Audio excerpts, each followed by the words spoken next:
everybody, thanks for joining today. I really appreciate it. Happy New Year. Today is December 31st, 2024. You have found your way over to the Modest Audiophile channel, and my name is Mark. Thank you so much for your time today. I know it's precious to you, so let's keep it short. What I wanted to do is kind of a bookend to my last video, which was the best new vinyl reissues of 2024. Check it out. I think I got this figured out. Check it out here. And this one is going to be my favorite or best top 5 finds, or we'll just say used record finds of the year. Now, there's a lot of variables in that, so let me just discuss real quick what my criteria is to make this list. First and foremost, soundstage and imaging. As you know, if you watched this channel before, I'm a big fan of soundstage and imaging, so that's the most important thing to me. Now, as dealing with used records, number 2 on the criteria list is going to be condition. Yeah, the actual vinyl itself, making sure there's no scratches, any scuffs, certainly anything that's going to impair the listening experience more than I care to admit. And then as well as the packaging as well. So I want to make sure that at least getting the best overall packaging with the sleeves and the candy on the inside and all of that. Another part of the overall criteria is the artist. Do I like the artist? Yeah, gotta like the artist, otherwise it's not gonna make the list. And lastly is value. So for the most part, I believe I got really good value for some of these excellent value. There's a one-off here that I paid a little bit, but there's a caveat, it's worth a lot too. So we'll get to that in a few minutes. So that's it. So let's start with number 5. And coming in at number 5 this year is Elvis Costello and the Attractions, Armed Forces. This originally came out in 1978, I think.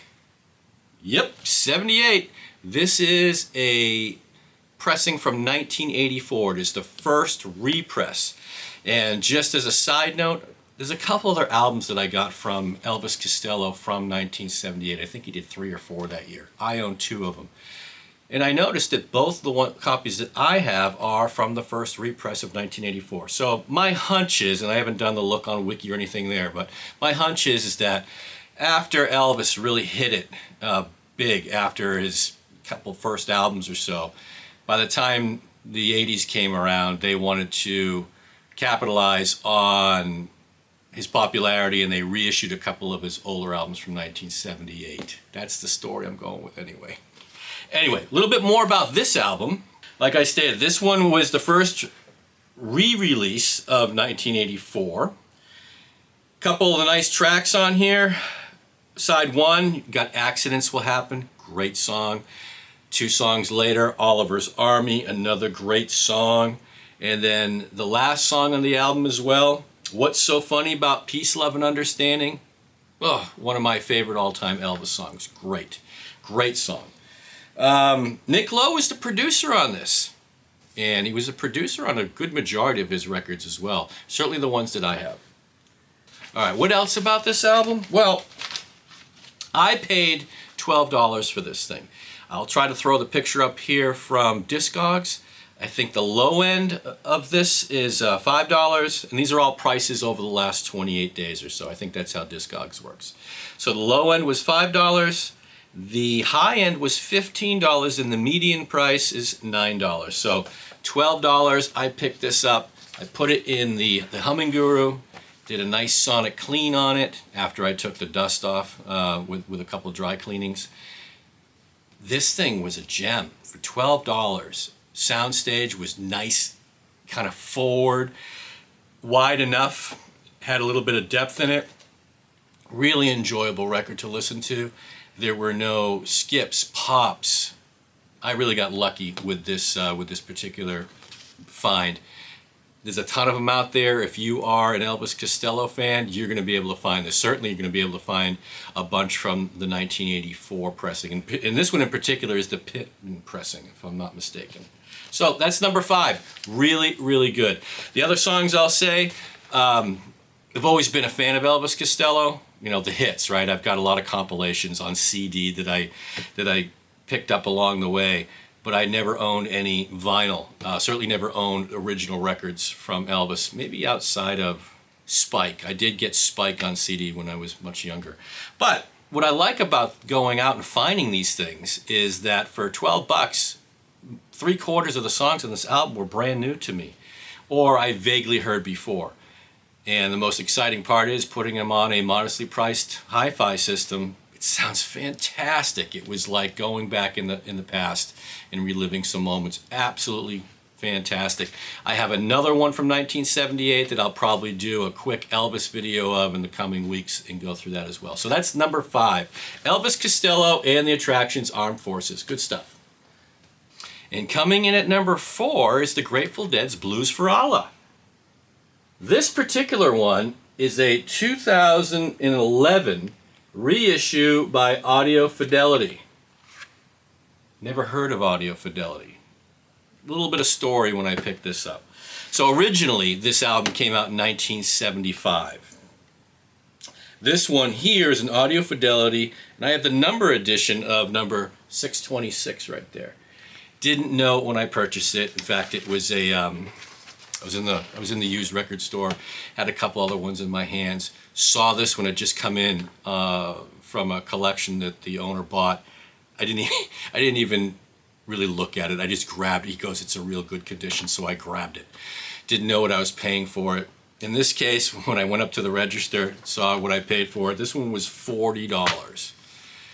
A little bit more than I like paying for a used record, but subsequently, after I did a little bit of research, after I came home, again, this is not why I buy my records, but the low end, according to Discogs, is $35. The median price, $97, and somebody actually paid $206 for this album. So a couple things to note about this album real quick is that none other than Kevin Gray from Coherent Audio he mastered it and he cut the lacquer for this. It's good. The soundstage on this, it's very articulate, I'll say that. And it is wide and high and all of that, but it's pushed back a little bit. So there's not a lot jumping from the speakers forward from the soundstage. It's really from the speakers back through the wall. So my speakers are 3.5 feet in front of the wall. The soundstage for the majority of this is really from the front of the speakers back. It does have a lot of depth, does have a lot of articulation. I'm really, really happy with the way this thing sounds. It sounds fantastic. A couple songs to note, obviously Help on the Way and Slipknot, Into Franklin's Tower. Really good, really good, crystal clear. There isn't a skip, pop, hiss, surface noise, nothing. This thing cleaned up so well, and whoever owned this before really took good care of this thing. The music never stopped, great tune. And then you get on a side 2, starts out with Crazy Fingers. You got Blues for Allah on here, and a couple other ones. So yeah, this one was really good, really happy with it. The actual packaging is fantastic. Like I said, this thing is near mint. And yeah, I paid $40 for it. Someday if I sell this thing, or somebody sells it for me, they may make a few bucks on it. So that was my number 4 entry. And coming in at number 3, I actually did a review on this earlier in the year, and you can find it here, is Linda Ronstadt's Simple Dreams. I love this album. I really do. This is a fantastic album. This was an original copy from 1977. And real quick, I bought it for $12. The low end, 85 cents. High end, $32.96 for an average median price that people are paying for this through Discogs anyway is $3. So yeah, I paid more than the $3, but let me just say this. Well, go check out the review, but this album is, it's got punch and drive. The soundstage is really, really good. Imaging is laser sharp. You have a fantastic list of songs. It's So Easy, Carmelita, Blue Bayou, Poor, Poor, Pitiful Me, Tumbling Dice. It's a great, great listen. I noticed that Analog Productions just came out this past year, I think it was released, of a 45 RPM of this. I am so tempted to go down that path I have a lot of other records that I want to purchase first, but it's on my list, and maybe if I can figure out a way to get it as a gift later in the year for birthday or something like that, maybe I'll get it. But I'm not so sure I need it. It would be a good exercise to compare. This thing cleaned up really, really well. Hardly any surface noise. I don't have any scratches on here, no clicks, no pops to speak of. Really, really enjoyable listen. I was very, very surprised of the quality of the recording of this thing. And there's a ton of these things out there. I think if you go to the review, I don't know how many times off the top of my head this thing went platinum, but there are a boatload of copies. I always see a copy of this when I'm in the store. So yeah, go out there. You may just find one of these things too. Great, great band as well. Waddy Watchell on here. Yeah, go check it out if you get a chance. And if you like this album, go check out the review. All right, that was number 3. Now let's get on to number 2. Coming in at number 2 of my used records this year, I actually did a review on this earlier in the year. I think I picked this up in January, maybe-ish. January, February. Anyway, check here for the review. This is Dire Straits' Love Over Gold. This is an original pressing from 1982. Here is the insert, record sleeve, paper record sleeve. It's got all the lyrics on it, all the pertinent information on who did what. A couple more bits of information of this on this record. Like I stated, this was in 1982. The pressing was done at Capitol Records pressing plant, and this particular one is the Winchester pressing plant, for those who want to know. Robert Ludwig did the mastering, and Bill Kipper cut the lacquer. I paid about $15 for this, and the average cost or the average pricing per Discogs is a low end of $4, a high end of $60, and the median price that this thing sold for was $11. Real quick, this record really, really, really surprised me. I had purchased earlier, maybe it was last year, I went out and I got their debut album, Dire Straits, and I actually got the Mobile Fidelity version of that, 45 RPM. Wow, yes, it's all that and then some. So when I put this thing on, I just figured, oh, the soundstage isn't going to be nearly as good, but hey, I only paid 12 bucks for it, or yeah, $15 for it, or whatever I did pay. I cleaned it up, and this is before I had the Humming Guru, the sonic cleaner. I cleaned it up, did a dry clean on it, did a couple wet cleans on it, put it on. And, I mean, these are the songs you have on this thing. Side 1, Telegraph Road into Private Investigations. That's it. Long songs. I was completely blown away. Completely blown away. The punch that this album showed. The dynamic range that this album showed. The imaging is fantastic. Fantastic soundstage. Probably one of my better used vinyl records from a sound perspective. This thing is awesome. It really is. And the good news is there were so many produced that I'm sure you can go out there and find it in your used bin as well. If you find one that doesn't have any scratches, you think you'll give it a good clean, well, heck, if you're only investing the maximum $15, maybe a little bit less, I guess roll the dice. Roll the dice and see if you can get yourself a really clean copy of this thing.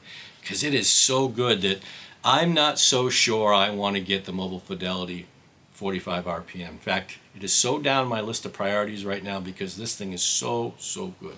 So yes, this came in at number 2. Fabulous record. Fabulous record. And, drum roll please, the number 1 used record that I had found this year goes to none other than Stephen Stills and Manasses. Coming in 1972. This is an original copy. This thing is in fabulous condition. More about that in a second here. But let's just talk about who Manasses is. After Stephen Stills' second solo album in 1972, you had CSN were not working together at that particular time. Neil Young was off doing his own thing. You had Crosby and Nash doing a record of their own. And Stephen Stills had just, he had wrapped up Stills Alone 2, I think it was called, or Stills 2. Not Stills Alone, that's another album. But anyway, so this is the project that Stephen Stills was working on at the time. And he got together with his drummer from Crosby, Stills & Nash, and Crosby, Stills, Nash & Young, and some other stuff. Dallas Taylor is on this album, or part of Manasses. Chris Hillman, the Bird and Flying Burrito brother. Paul Harris, Fuzzy Samuels. Fuzzy Samuels, great bass player, plays a lot with these guys as well. Al Perkins, Joe Lala. Yeah, just these are all names that were part of the ecosystem of Crosby, Stills & Nash, Crosby, Stills, Nash & Young, Stills solo stuff. I mean, there was just so much playing on everybody's albums back in the day. So, yeah, Manasses, fabulous, fabulous group. I think they put out 2 albums, if I'm not mistaken, this one and then a second one before that kind of imploded. But back to this thing real quick. So why is it number 1 on my list? Well, we'll talk about price first. I paid $8 for this pretty recently. This was one of the records I purchased about a month ago, just off the cuff. I saw it there and went, absolutely, got to have it. Opened it up, took a look at it. There were no scratches. There were no scuff marks I could see, a little bit of dust. So I took a gamble for $8, brought it home, did the wet clean, did the... put it in the Humming Guru, got all the gunk out of the grooves, put this thing on, and it played like a dream. It played like a brand new record. I felt like I was stealing this thing at $8. So a couple things about this record. The engineer, I had to, because this is funny, so if you're a Gen Xer, you may laugh at this. So the engineer, recorded by a couple brothers, Howard Albert and Ronnie Albert. Their company was called Fat Albert Productions, based out of Miami. Thought that was a howl. The lacquer was cut by Jack Davis, is what I'm getting here. And it was recorded at Criteria Recording Studios. That would make sense in Florida with the Fat Albert Productions. Manasses, it doesn't roll off the tongue when you start thinking about Crosby, Stills, Nash & Young and all of their side projects. I was only familiar with a handful of songs in this album. Those would wind up being some of the ones that I'd heard on the Crosby, Stills, and Nash box set picture that I got when I was in college. And some of those songs were So Begins the Task. I think that was on the box set. Johnny's Garden was on the box set. That might have been it. The Love Gangster, maybe. I was familiar with that. Jesus Gave Love Away for Free. These are some of the ones. But for the most part, I'd say 2/3 of all the songs on this record I was not familiar with. So, bonus for me, this was like getting a brand new record of songs from artists that I love dearly. So that was a lot of fun.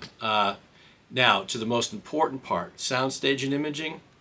Let me just say, I have found that pretty much everything Stephen Stills touched back in the late 60s and up through, we'll say, the mid-70s, they all sound fantastic. This thing sounds as good as CSN. The original sounds as good as Deja Vu. It's got a lot of presence. The soundstage is big, wide, tall. It's got depth. Close your eyes and you will see some of that holographic nature coming out of these songs. Really, really good. In fact, I will say, So Begins the Task and Johnny's Garden, those songs I'm being very familiar with, they've never sounded better than they did here. I had always listened to those songs, again, on CD from the box set. And on here, they just bloomed out. Really, really happy with this soundstage and imaging. Fantastic. This was a score. So, yes, and I always see this record when I go to the stores. And I never picked it up, and then this time I did, and I picked a winner. So, for those of you that are fans of Stephen Stills and Manasses, but maybe not, or Stephen Stills, Crosby, Stills, and Nash, and you're not so familiar with this album, you're going to be able to get it pretty inexpensively, I bet. Take a risk. It's worth it. Check out, open it up, see if it doesn't have any huge gashes or scratches or scuffs or anything like that. Take a risk. You will be paid off, and that's for sure. The enjoyment that I got out of this record is really, really good. I love this record. So that's it, everybody. These are my top 5 used vinyl records of 2024. Outstanding list. Yes, they all have great sound stages, really good to great imaging. They all cleaned up really, really well. Exceeded my expectations, to be honest with you. I thought I got really good value. I didn't spend, the only one that I spent a little bit of money on, I think I said it was $40, was the Grateful Dead Blues for Allah. But hey, didn't know it at the time. It was a numbered edition, and it's worth, in somebody's eyes, it's worth quite a bit more than that right now. So who knows it'll be worth someday when it doesn't matter to me anymore. I'm sure that whoever sells it will get more than the $40 I paid for it. So that's it. So I'll leave you with this on my last video of 2024. Happy New Year to you and yours. I hope you have a fantastic New Year and a great year coming up in 2025. Do yourselves a favor. As you can tell, in the middle of the holidays, life is stressful. So yes, do yourself a favor. Go out there. In this case, go out there and try to find some great used records. There's so many diamonds in the rough out there. But most importantly, get what you like, whether it be vinyl, whether it be digital, whether it be streaming, it doesn't matter. Chill out, relax, a couple days a week at the very least. Because if not now, when are you going to do it? Yeah, so I'll leave you with that. Have a great, great New Year, and thanks for coming. I hope to see you all soon. Bye.